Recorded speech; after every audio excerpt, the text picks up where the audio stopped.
working at the state level before you became our president.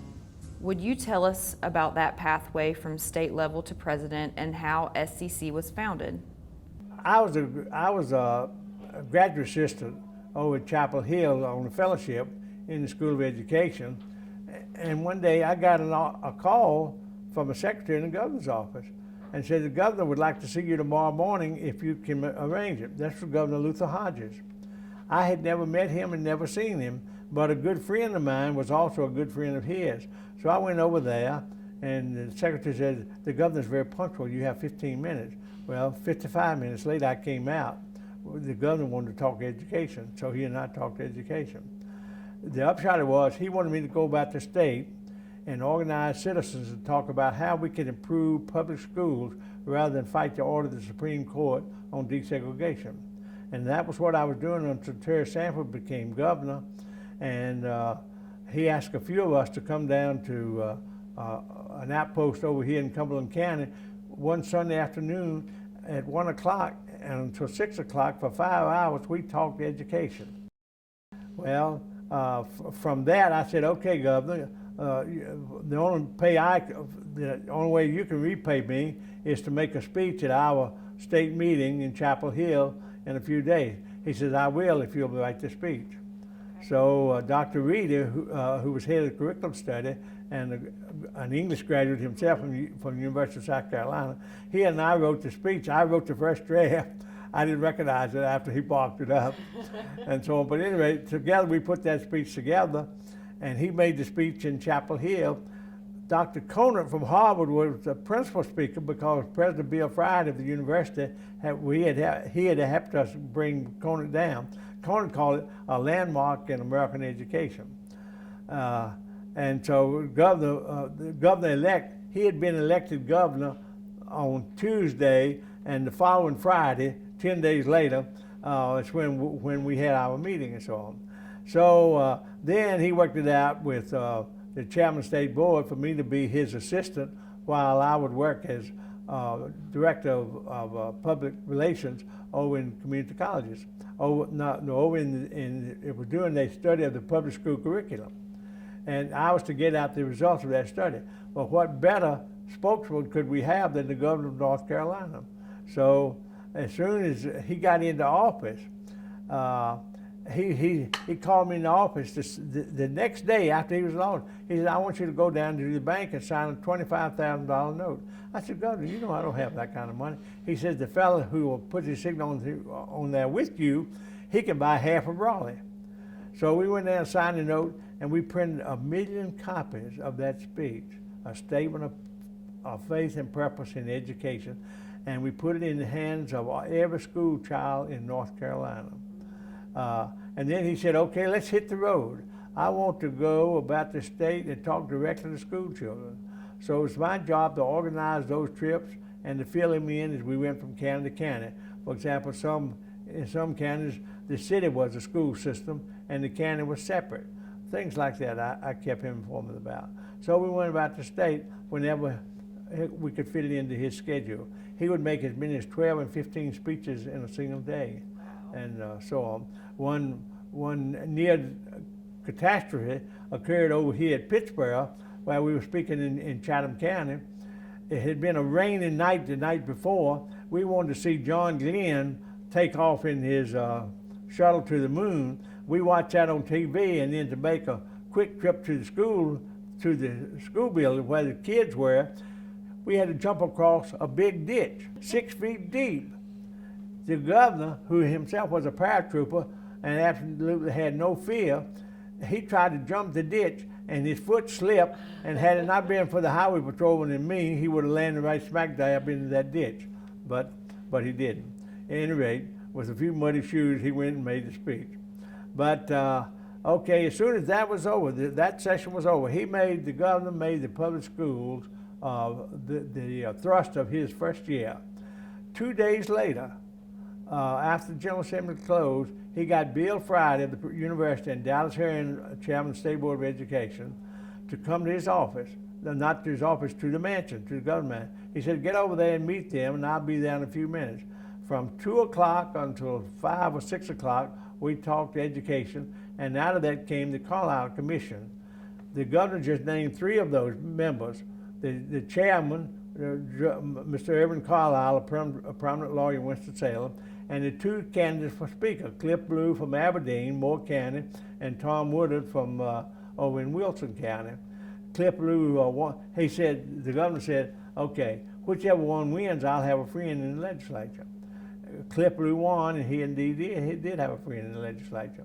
So when the commission finished its report in November of '62, and they brought in some of the top consultants of the country, it was my job to keep the governor informed about what the commission was thinking and so on.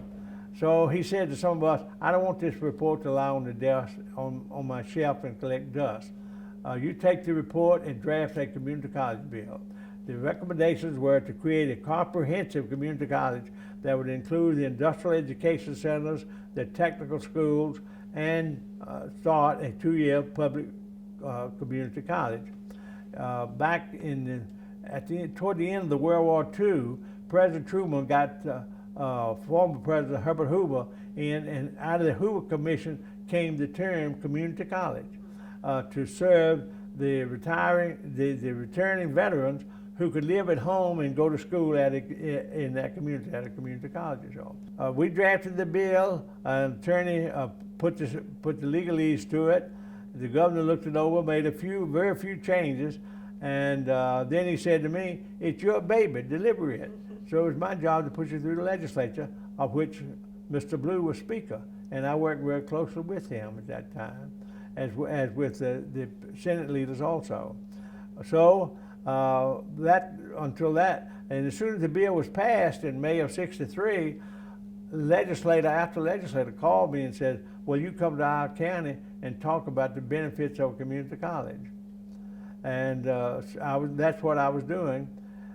But Governor Hodges, Governor Sanford's predecessor, had said to me he would like for me to run for state superintendent. He was going to Washington as Secretary of Commerce for 2 years, turning in his budget, and come home, and he would be my finance director.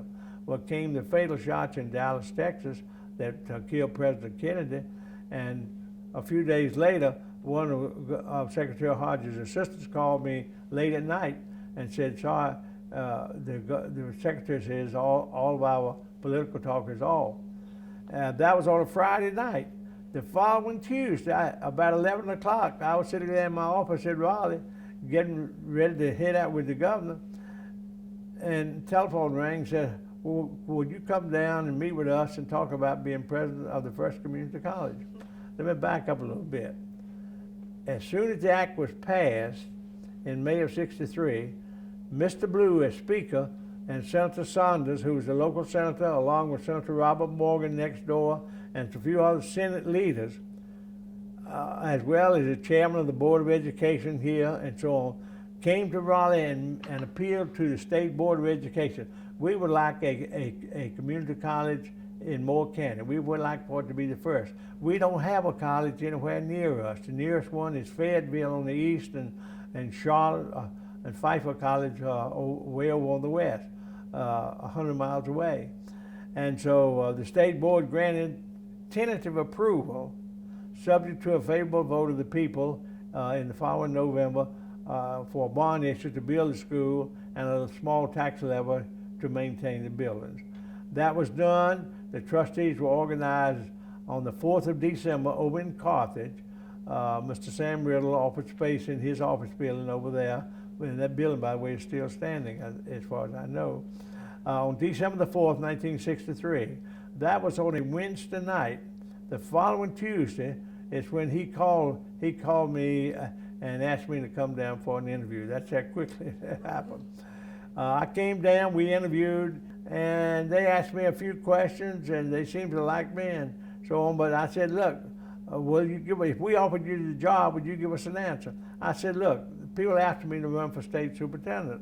I got to have at least 30 days. We don't have that much time," they said. So 2 weeks later, on December 27th, I went down. They offered me the job. I took it. And Mr. Blue, being so eager, he called Rachel back in Raleigh and told her to meet me as president of the new college, and so on. But anyway, so I went back and told the governor and told Dr. Reed, and it was just the final year of the governor's term. He released me from my job, and so I came down here on the 2nd of January 1964 as president. I had never even thought about being president of the college until Cliff Blue called me. Who were some of the key players in making Sandhills one of the first school systems, and what was your role? Well, Mr. Blue and Senator Saunders and Jerry McKeithen, who was chairman of the Board of Education, they came to Raleigh and made the appeal. But Dr. Charlie Phillips and Jerry appealed to Mrs. Meyer, Mrs. C. Lewis Meyer, Mayor Meyer, to give a site over here for the Pinecrest High School to be built. Well, at that time, a lot of talk about a community college for Moore County was in the air. Mrs. Meyer's son-in-law says, why don't you give them some land to start a community college? So on December the 31st of '63, she gave 100 acres. 2 or 3 days later, January 2nd, she gave 80 acres, which is the 180-acre campus on this side of the road that we have. And then later she gave 50 acres of land across the road to make a 230-acre campus we have today.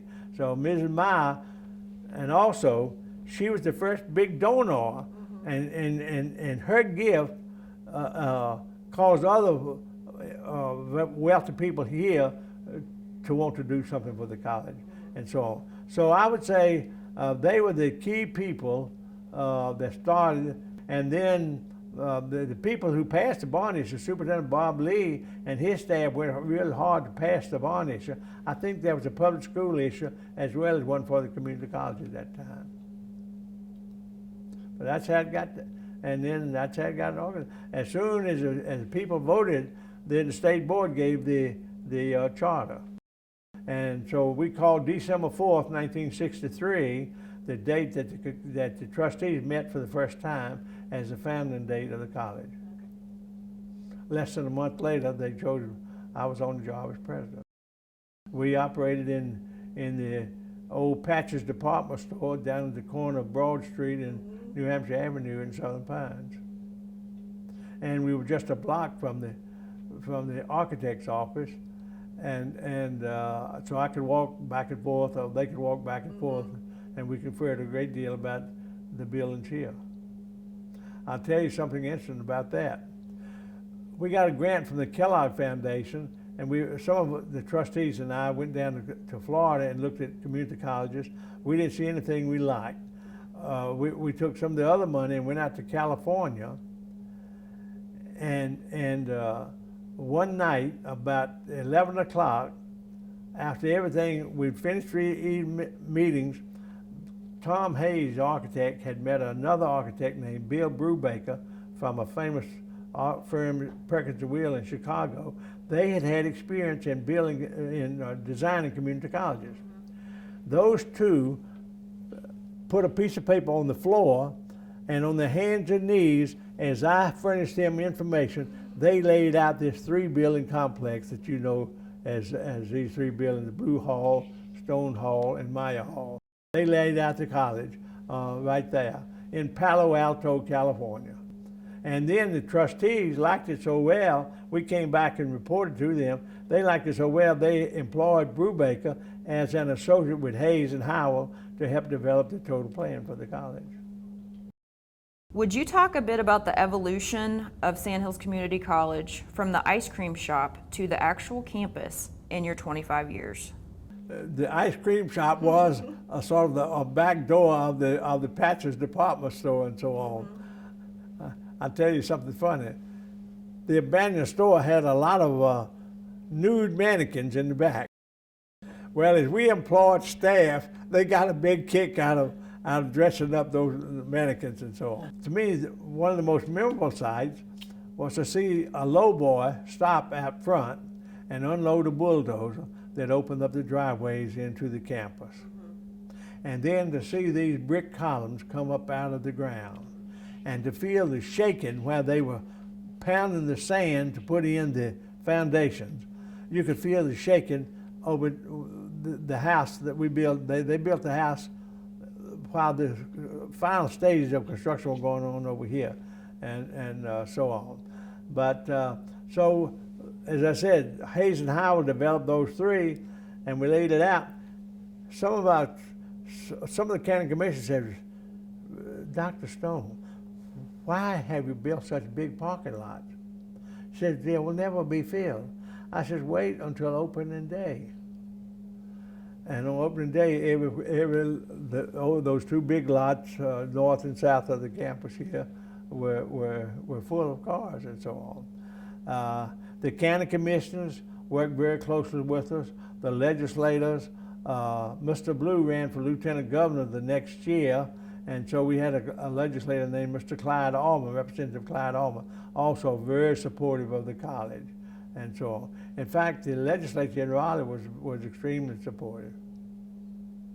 Part of that support, maybe a year or so after, well, a couple of years after the campus was built, the Advisory Budget Commission, made up of legislators and the governor, they make a tour of the state to see how well the money is being spent for capital projects. They came down to Sand Hills. Well, I knew the powerful chairman of the House Finance Committee in the Senate, Senator Tom White, liked ice cream. So after they made the visit, we invited them over to have some fresh peach ice cream. Clyde Allman was a big peach producer. He provided us peaches, and we made 2 freezers of homemade peach ice cream. Senator White ate the first bowl. He went back and got the second bowl. He said to me, Stone, darn it all, you know me. You know the best way to get to a man is through his stomach. Do you have any funny stories from over the years? We were holding graduation, and you're about to hold graduation here. Mm-hmm. We were holding graduation out here in the courtyard behind this building. And after graduation got going, it became dark. And so we could not see an approaching thunderstorm until we heard the first crash of lightning almost directly over the building, and thunder, and almost instant a downpour of rain. Well, the graduation party jumped up, grabbed the chairs, and we ran into the Blue Hall, and we handed out diplomas by some method. I don't know how, but we got them handed out, and everybody cheered, and we went home, and so on. One funny thing happened. Maybe the first or second director of nursing we had, we were interviewing her named Miss Anita Smith. She came over to the house for the interview, and we had just moved in, and a little mouse ran from somewhere in the living room across the floor. She leaped up on the little coffee table and shrieked to high heaven. From that point on, I called her Mouse. She was with us several years, a delightful person, and so on. Fred Garrett, who became head of our horticulture program, drove, I think, from Norfolk, Virginia through icy roads to get to over here to the house for an interview. And I figured that anybody who would drive 100 or 200 miles for an interview was bound to be a determined person.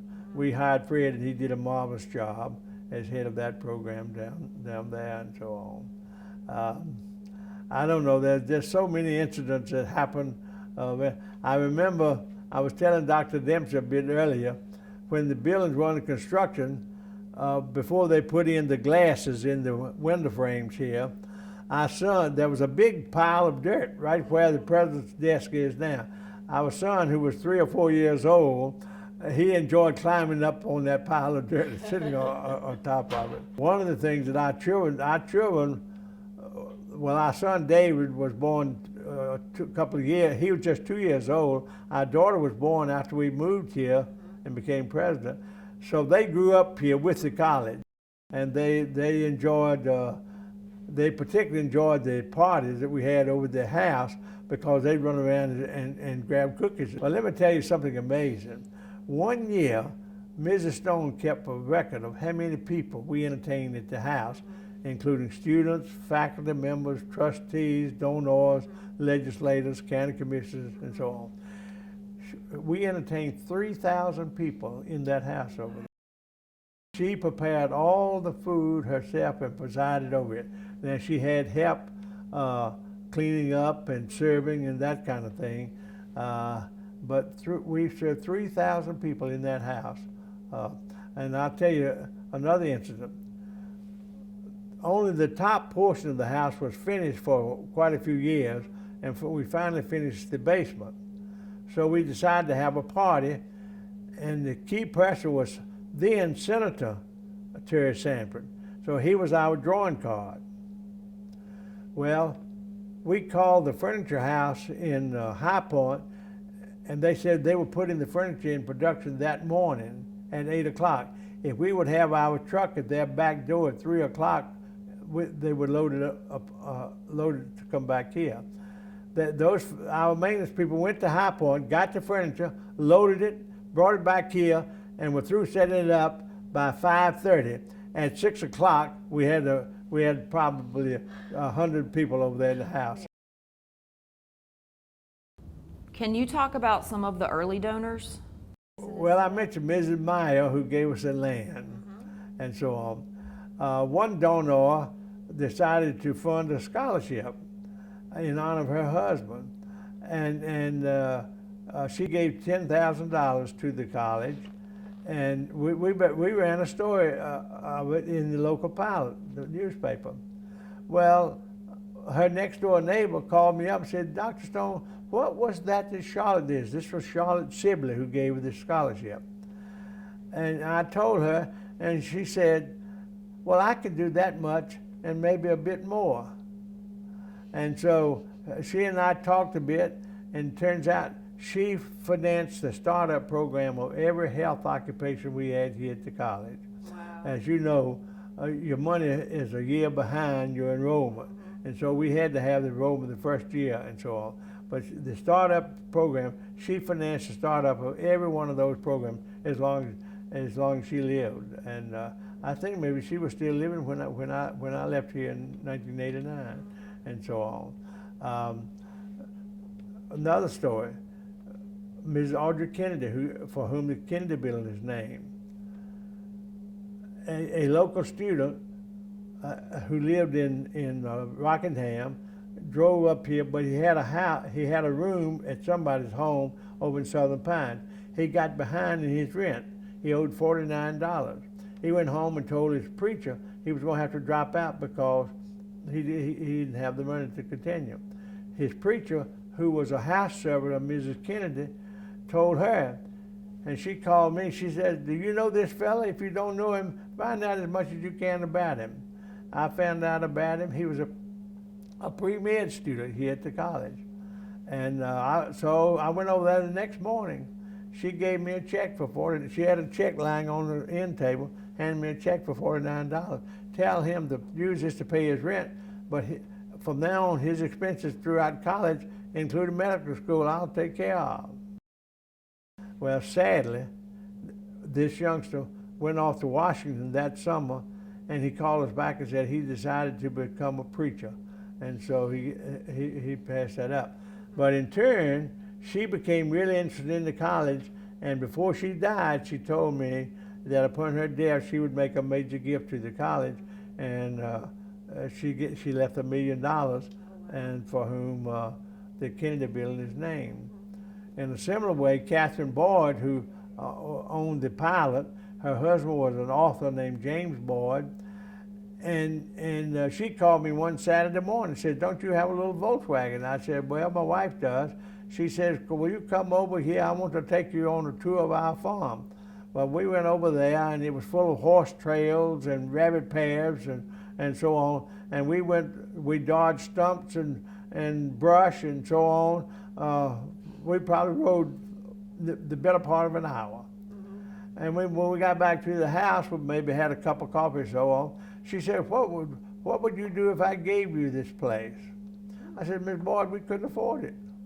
She said, "Well, James we have the drawings here where he's already outlined lots to be sold around the perimeter of the place, and you could use that as income." Well, the upshot of it was the local historical group wanted the house, they prevailed upon the state of North Carolina to buy it and make it a semi-state park. They paid us $750,000 for the property, and we built the board library with those funds. And so the Owens Auditorium is named for Dr. Francis Owens. He was Mrs. Kennedy's personal physician, and he interceded a great deal with us with respect to her gift of $1 million and so on. I think maybe when I left here, we had something like $10 or $12 million endowment, and I'm not quite sure what the endowment is today. But Dr. Dempsey and his staff continues to do a good job with that.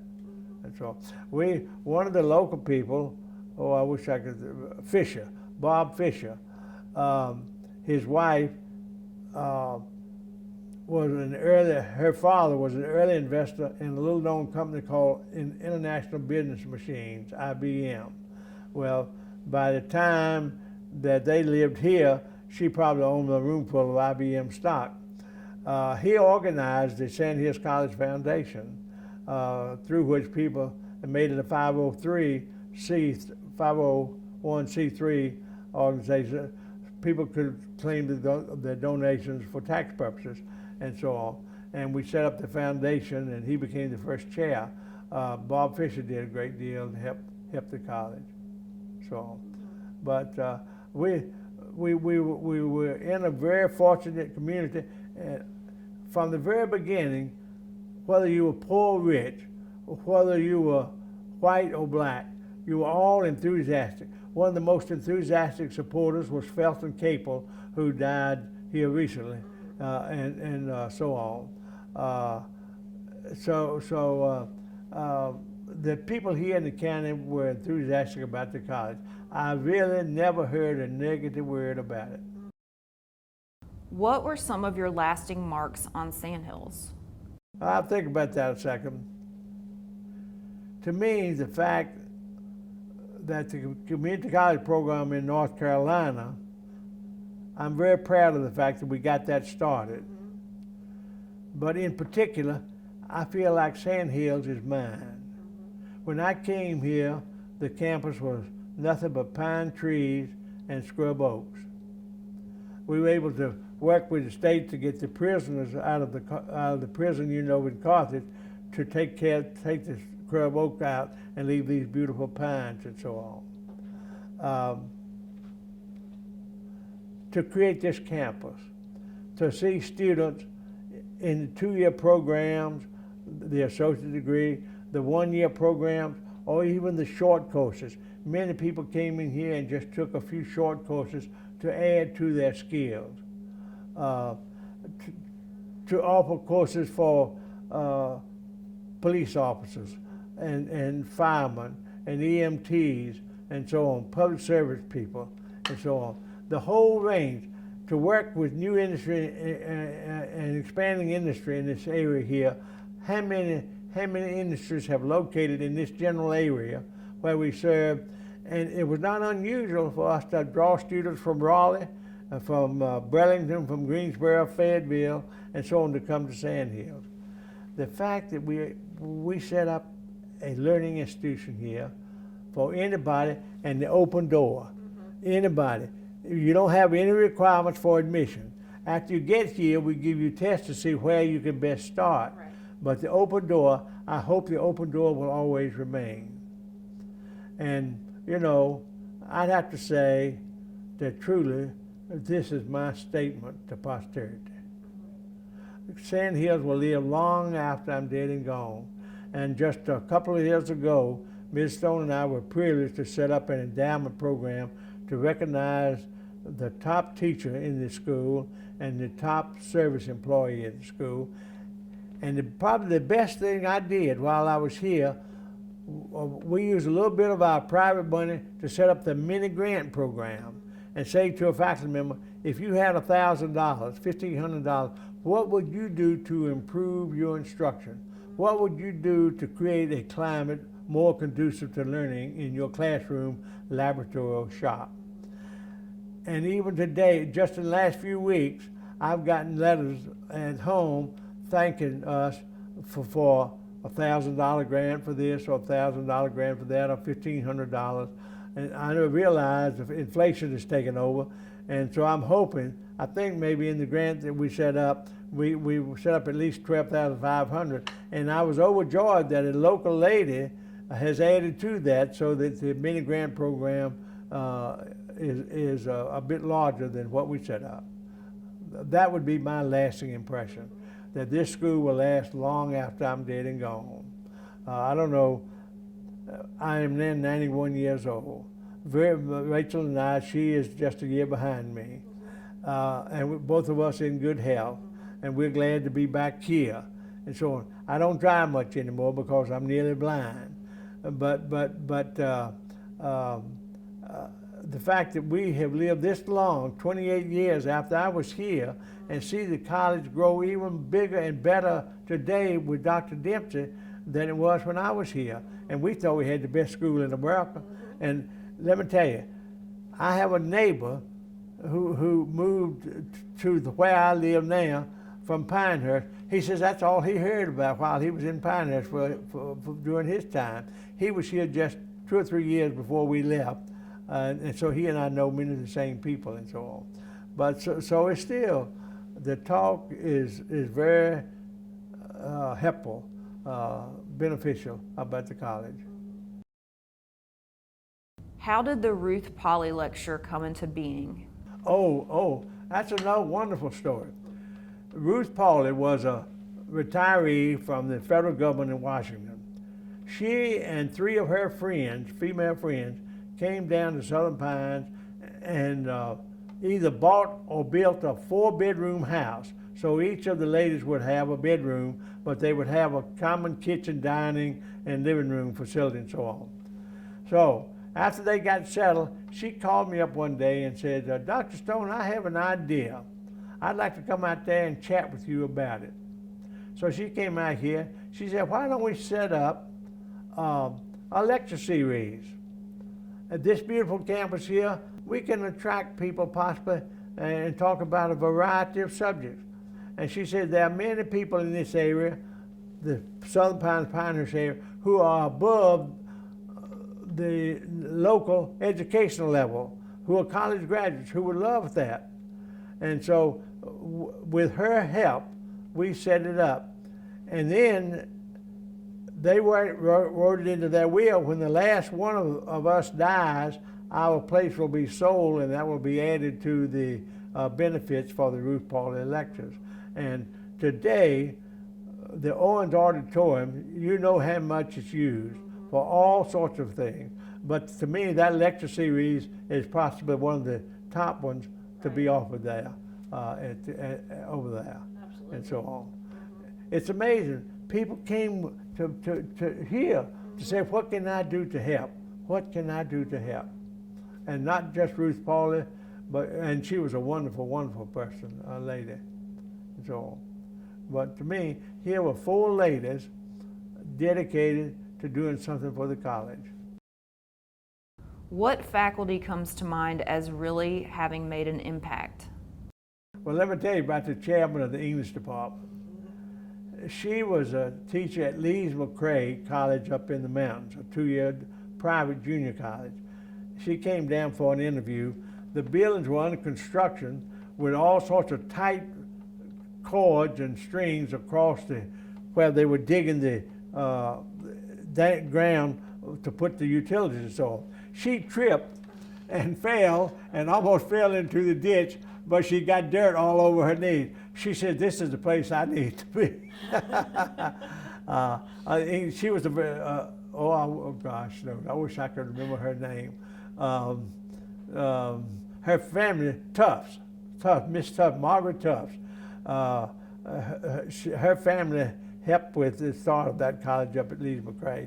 And then the Cannons, the Cannon textile people over in Kannapolis bought it and changed it immensely, and so she was ready to leave, and she came down here. I remember her as an English teacher. I remember the art teacher. She was just outstanding. Goodness knows. there's an exhibit over in, I think, over in the library for her.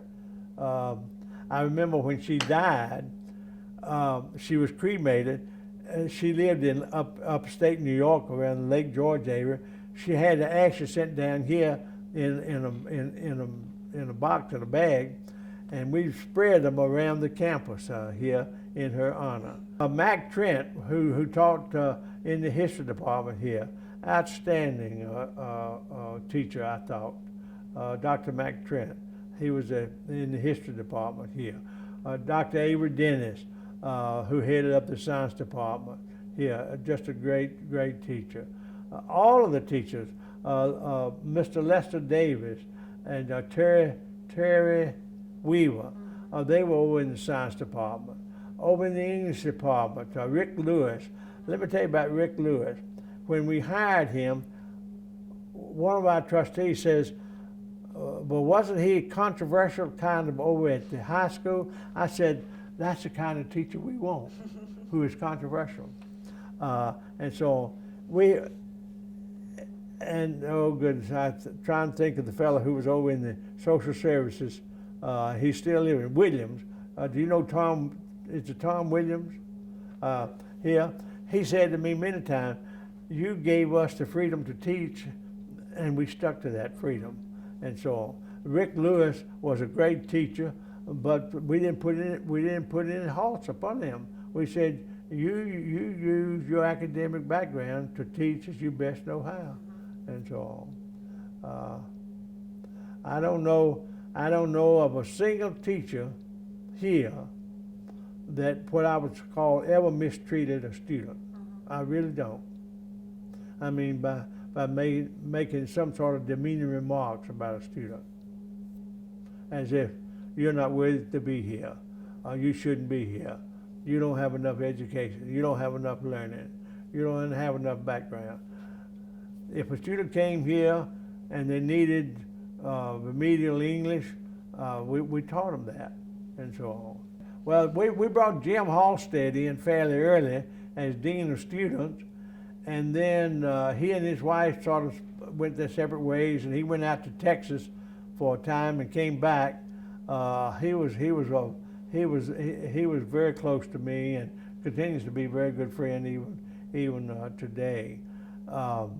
Dean Harry Beard, who was Dean of Instruction here, was an outstanding person. He had come down from Raleigh at NC State and became our dean. He was a very, very, very good person.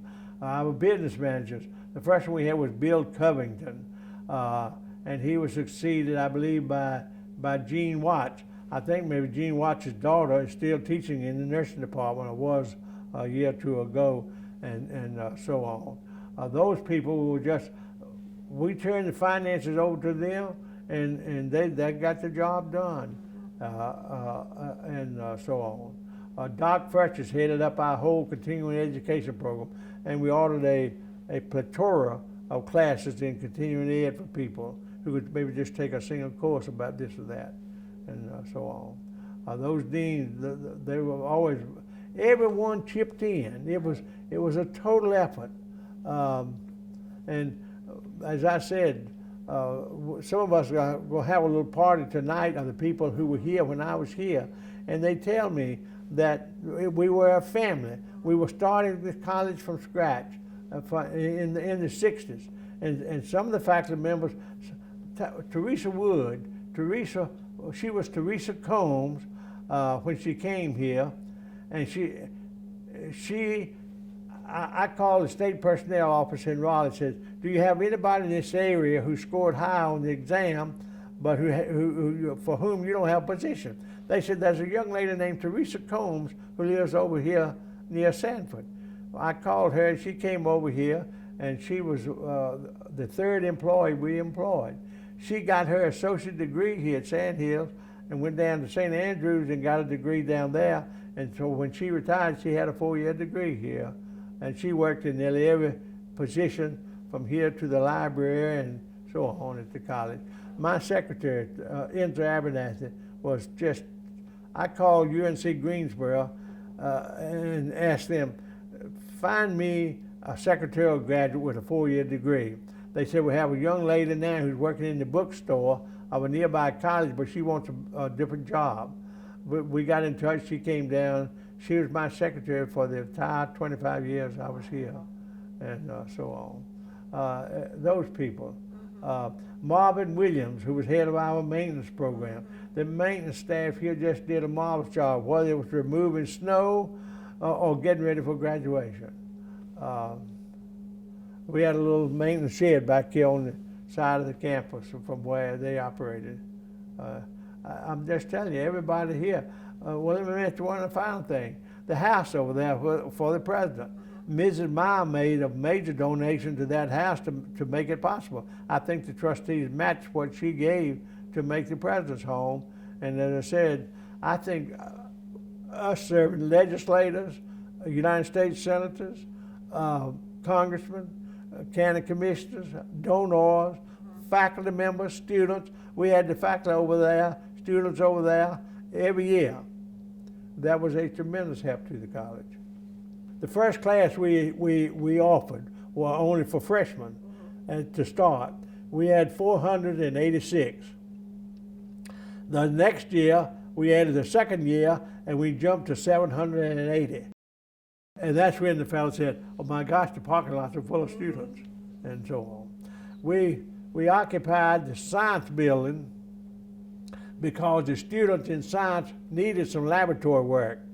And so we put pressure on the construction crew to finish the science building first, and we occupied that in the spring of 1965, I believe it was. Yeah, 65. No, yeah, in the spring of 65. No, I'll back up. We offered our first class in the fall of 65, and we offered that in the spring of 66, before the other buildings were, and we occupied these buildings in the summer of 66, and so on. What 3 places on campus give you the biggest sense of peace or accomplishment? Almost singly, these 3 buildings, because that was the beginning of the campus. But then we were able to get grants from the Kennedy Foundation and from the Boyd Estate to build the auditorium. Well, no, I'll back up. The county support the county funds built the auditorium, but the grants from the Kennedy building and funds from the Boyd Estate enabled us to build a library. So I just feel like that those 3 buildings, and working with the county to get the funds to build, I'll be honest with you, I wanted that building named the Moore Auditorium in honor of the people of Moore County, but the trustees felt like that Dr. Owens, having worked so hard with Ms. Kennedy to get her grant, they should give it to the name to Dr. Francis Owens, and so on. But the people of Moore County raised the funds to build that auditorium. So I'd have to say these buildings right here, but I'll also tell you that my children and I had an awful lot of fun, and they call it work, but I call it fun, gardening in our back behind the house over there. That was a favorite spot of mine. And we had in our horticulture program a student whose father grew blueberry bushes for his living. He called me up, he says, if you will get some blueberry bushes, I'll have my son, who's a student there, to come over and plant them for you. And we planted those blueberry bushes between our house and the little garden spot to make a difference and so on. Well, the kids, when the blueberries grew up, they'd go out and pick blueberries and take them downtown and sell them. And we planted I really like black muscadine grapes, and I planted a grapevine down quite a ways back by the house, and it was loaded with black grapes, and we really enjoyed them. And so I'll tell you something funny. One of the fellows who worked in the maintenance, we grew watermelons. He wanted a watermelon, and he drove the tractor, one of the tractors over here when we were not at home, and somehow put the watermelon on the tractor. But in doing so, he made big tracks in the garden. And so when we got back at home, I saw all these tracks where he'd knocked down a few corn stalks and so on. And I asked Mr. Williams, and he found out the culprit. We didn't fire him, we lectured him pretty hard. What was the first year like in the house? Oh, goodness. Well, when we first moved there, I was very conscious of being sure that nothing got broken or the children didn't mess up the floors and all that. But then after a while, I thought, well, this is your home, so you just be natural. And so we thoroughly enjoyed getting used to everything, and it was a delight, really. How did the demands of being the first lady spill out on your life? Well, really, I didn't know what to expect when we first came out here. And then I realized that this was our home, and so I would try to make it as calm as I could for Raymond and help him out in any way that I could, which I think I did very successfully, wouldn't you say? Quite successfully. Well, as we were removed from the children's friends, she was in taxi service to school or to their friend events and that sort of thing. Yeah, but it was fun. The thing is that nobody else knew any better. The trustees all were new. The faculty was all new. Everybody was new to it, so it was just a totally new experience. New experience. I said I soon learned to say, really? Or I don't know, to be on the safe side. I will tell you, in the winter of 1969, we had a massive ice storm, and we were without power a full week. We ate and lived and slept by the fireplace for 1 week, and I taught the children how to make an ash cake on the coals of the fire. And you pull the coals out, put your cake down there, and let it bake, and then blow the ashes off and spread it with butter. There's not many things any better to eat. I was a cook. We did a lot of home entertaining because at that time, you know, we did not have the culinary program. So I was the chief cook and bottle washer for any of the social activities, which I enjoyed doing. But at that time, I just did it because I felt like I had to do it. And then it was fun, really. It was a lot of work, but it was fun also. And the trustees, I think, were conscious of the fact that we were trying to bring in guests of all kinds, and they provided us with a maid service, which was very, very helpful. Valuable, and yes. then we brought in other people when we had big events like 40 or 50 people over the house at a single outing and so on. yeah, I would do most of the cooking, but then other people would do the cleaning up. And if there was a big object like a ham or something, Bill Manus, who at the time was at the cafeteria, he would cook those big items like that, but everything else I would do. Wow. Which was, but I don't do it anymore. She was a very good mother to 2 young children also. As I mentioned, David was just 3 or 4 years old, and Sally Beth was just a year or 2 years old. So she was a very good mother to them. Oh, well, yeah. We considered sort of half of the house as our living quarters, and the living room and the big dining room, they were primarily used for college functions. College functions. We had our own little dining table in what we call the combination kitchen and den, which was so accessible from the kitchen, and we were quite content there. Do you have any stories about rearing the children? We entertained the student body presidents, I mean, those people, and the children made, I think our children made these people feel more comfortable. Mm-hmm. And I never will forget, our daughter had a little frying pan, and she had it sitting out in the den. And one of the boys came over one night, and he used it as an ashtray. And our daughter gave him the riot act. She really attacked him for using her little frying pan as an ashtray, and I thought the other students would just die with laughter. You remember that? I had forgotten completely about it until you mentioned it, yes. And there were several instances like that, like if one of the students would kick over a glass of tea or something, our children would make them feel much more comfortable from doing something like that, because they would join in. And one time we were entertaining the trustees, and I had thought I had worked so hard and made a beautiful centerpiece for the dining table.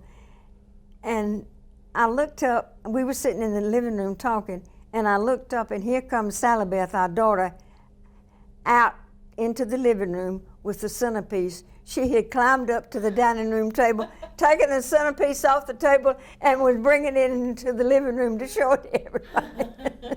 So we had a lot of little instances like that. That we planted a fairly small maple tree out in the front yard. Well, as Sally Beth got big enough, she climbed the tree and would lie on the limbs. If you go over there today, the bottom limbs of that bigger maple tree now, 30 or 40 years old, are all cooked where she laid on the limbs and so on. And once we caught her lying on the rail of the back porch, and she got frightened. And she couldn't get off. She was frightened, and we had to lift her off the rail of the back porch. As the college's first couple, how did you work together for community support? I guess by entertaining and... That was it. As I said yesterday, the community, everyone in the community was excited. I don't think we ever heard a critical comment. People outside of the community, when we would go to church, whether go to a civic club, or she'd go to some meeting that she was in the University of Women, everybody wanted to know what's going on at the college. What can we do to help? What can we do to help? And so on. And it was just that way. They were very accepting, really. The entire time we were here, the people in the community were just really happy that the college was here, and so on. And of course today, to me, to see 680 people graduate, that's a thrilling thing, or tomorrow. Our first year we had, first and second years, totally, we had about 680 students, total combined students. And now they're graduating 680. That's well, marvelous. the first graduating class, you just had one? We had one student, and that's had right. a full graduation program. We had the graduation in the courtyard of the science building, the Meyer Hall over there. And Superintendent Bob Lee of the county schools was our speaker. A student transferred in from another college, so she had, after 1 year, the full 2-year program. And so we went through we said, okay, this is the act. We went through the act of having a graduation with all the faculty there and everything for that one student. That was in 1966. What were the keys to navigating the political forces that can make or break a college? Now, I wasn't much into the political scene. I left all of that, most of that, to Raymond. At that time, all of the commissioners were Democrats. The legislators were Democrats. And after Mr. Blue, the chairman of the board, had been Speaker of the House in Raleigh, and that gave us a real inroad into the activities in the legislature in Raleigh. And then he was succeeded by Clyde Allman, who also became a great friend of the college and what we were doing. Senator Saunders, he and Mr. Philip Haynes from Winston-Salem, those two bought the land for the Research Triangle. They were close friends of Governor Hodges. They bought the land for the Research Triangle, about 4,000 acres. That was so poor it wouldn't even grow tall pine trees. I don't know, they paid just a minimum price for it. Today that land is worth probably $1 million an acre and so But he was our state senator and very supportive of the college. Robert Morgan and I were classmates in college over at Wake Forest. He was a senator from over in Littleton. We'd bring the area people too, because the district sometimes went beyond a single county. And one of our trustees, Mr. Hunter, Tom Hunter, had been a legislator from Richmond County, and we had very good relationships with the people down there. So I don't know, it just worked out well. And so on. And then we had Earl Ruth, who was a Republican congressman. We had him over here for a graduation speaker. After that, we invited him over to the house, and we didn't think he was going to leave. He stayed until 11:30 or 11:45. I think I practically fell asleep in front of him. He wore size shoes about 13 or 15, and to see him with his shoes out like that, and he had been a coach at Catawba College before he ran for Congress. So he told us all sorts of sports stories, and he finally left. We didn't want to say, sorry, Congressman, it's time to go home. He left a few minutes before midnight. I'll never forget that. I won't A either. delightful fellow. What did you do after you left Sandhills Community College? We moved up to Franklin County. We bought a farm, and well, I guess you could call it a farm. There wasn't much farming going on, but anyway, and we lived there. We built our home, and we lived there 25 years or longer. What was it? About 25. We had about 50 acres of open land. We had 185 acres. A beautiful land on the east side was bordered by a fairly big creek that rippled over rocks and so on.